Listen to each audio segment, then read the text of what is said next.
If you're thinking about moving to Littleton, Colorado, there are some things you need to know before you make that decision. And I'm not just talking about the beautiful mountain views or the cute downtown area. I'm talking about elevation, dry air, hailstorms, property taxes, neighborhood differences, and even the fact that not every Littleton address is technically in the city of Littleton. A lot of people relocate to the Denver metro area thinking they know what they're getting.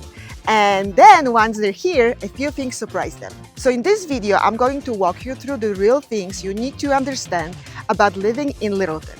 The good, the not so obvious, and the practical things that actually affect your daily life. Hi, I'm Ewelina, and together with my husband Simon, we help buyers and sellers all across the Denver metro area. We lived here for over 25 years, so this isn't just where we work, it's home. We help a lot of people relocating to Colorado from other states, as well as local homeowners who are ready for their next move. Most of the questions we get are really about lifestyle, not just the house itself.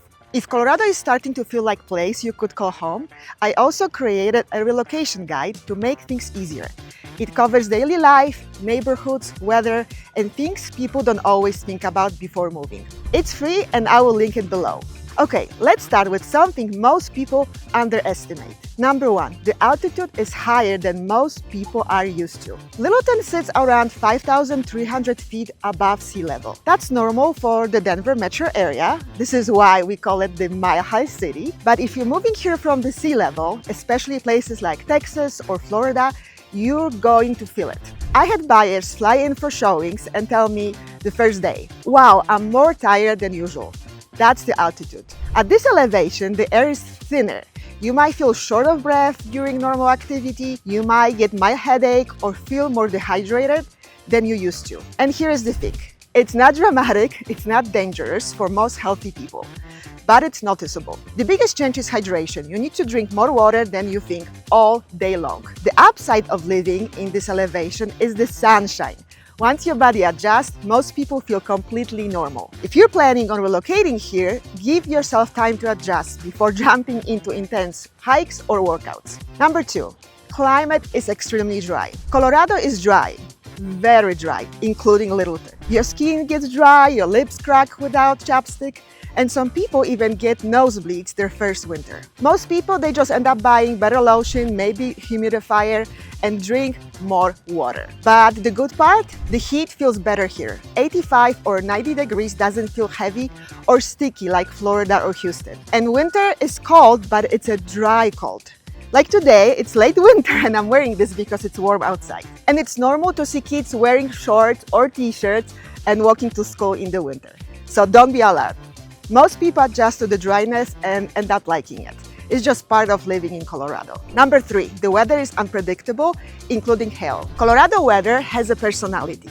In the spring and summer, you can wake up to blue skies and sunshine, and by afternoon, there's thunderstorm. Spring is unpredictable. We can get snow in April, hail in May or June.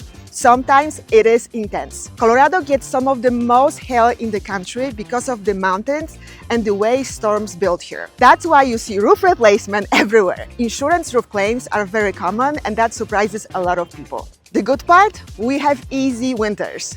As I already mentioned, it's cold, but we get a lot of sun and the snow melts in 1 or 2 days. It's very possible to ski and play golf on the same day. Living in Littleton means you have to be flexible with the weather, but most people adjust quickly. Number four, Littleton is not just one type of area. When people search moving to Littleton, Colorado, they usually picture one type of neighborhood, but this area is actually very diverse.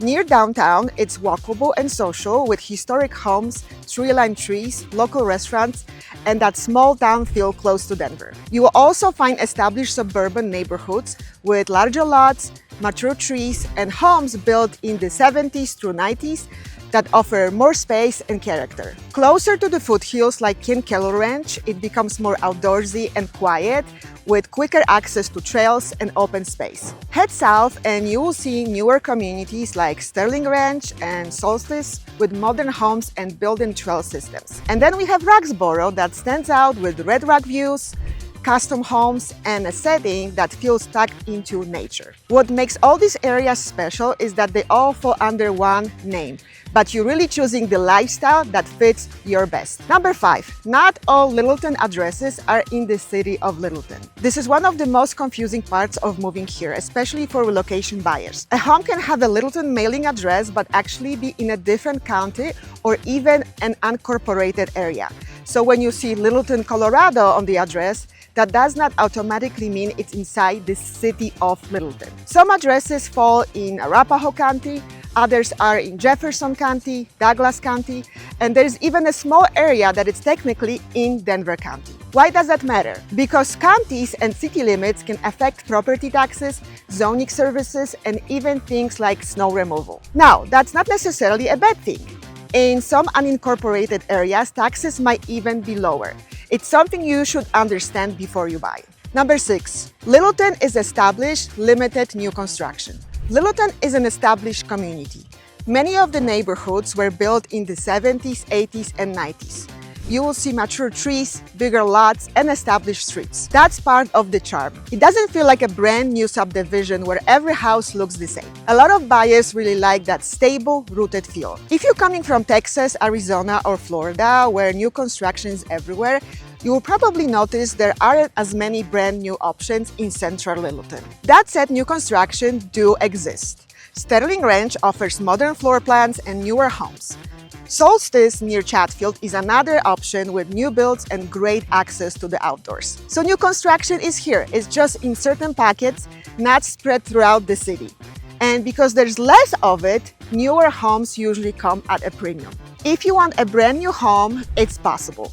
You just need to know where to look and be flexible on price and location. Number 7.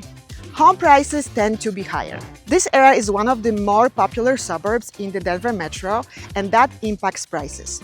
Because of the location, access to the foothills, and established neighborhoods, demand stays strong. There isn't much new development in the central part of town, so there are fewer homes available compared to other areas around Denver. When supply is lower and demand stays steady, prices reflect that. If you compare it to some other suburbs, you might notice similar homes cost more here, especially in neighborhoods like Ken Carroll, Columbine, or Grand Ranch. You're paying for location and lifestyle. The upside is long-term value. The challenge is the entry price, especially if you're moving from a lower-cost state. What your budget gets you can vary depending on the area, so setting expectations early makes the process much easier. Number 8, commute depends on location. Commute times vary depending on where you live within Littleton. Access to C470, Santa Fe Drive, Bowles, and Kipling can significantly impact your daily drive. If you work in downtown Denver, certain parts of town will be more convenient than others. Relocation buyers sometimes underestimate traffic. I know it's not comparable to Los Angeles, but it's still a metro area. Mapping your commute before choosing a neighborhood is something I strongly recommend. Number 9, mountain access is a huge advantage. One of the biggest reasons people move to Littleton is proximity to the foothills and mountains. From many neighborhoods, you can reach hiking and biking trails in just minutes. Places like Chatfield State Park and the Foothill Trail systems are right nearby, which makes it easy to get outside before or after work. Weekend trips to the mountains are also much easier because you're already on the southwest side of the metro area. You are not fighting across the entire city just to head west. For outdoor enthusiasts, this completely changes your lifestyle. It's easier to stay active, spend time outside, and take advantage of Colorado living without planning your whole day around traffic. That quick access to open space is a big reason Littleton stays in high demand. Number 10, outdoor living is a major part of the culture. Littleton encourages an active outdoor lifestyle. Trails are everywhere. Parks are well maintained, farmers markets, community events, and outdoor activities are part of daily life, not just something people do on weekends. Every day you will see people biking, running, walking their dogs, or heading out with paddle boards and hiking gear. It's completely normal to run errands in athletic outfits. Patagonia, North Face, or Columbia, that's everyday style here, not just for camping trips. The culture here is outdoorsy, casual, and active. For many relocation buyers, this is exactly why they chose Littleton over more urban parts of Denver. If you prefer quiet neighborhoods with easy access to nature while still being close to shops, restaurants, and everyday things, Littleton is a strong option. So those are just some of the main things to keep in mind. If you're thinking about moving here or anywhere in the Denver metro area, It's important to understand both the lifestyle and the practical side of things. Every move is different, everyone's situation is different. If you're planning a move and have questions, feel free to reach out. I'm always happy to help you figure out if this area is the right fit for you. And if you haven't downloaded my relocation guide yet, I will link it below. It covers daily life, neighborhoods, weather, and things people don't always think about before making a move.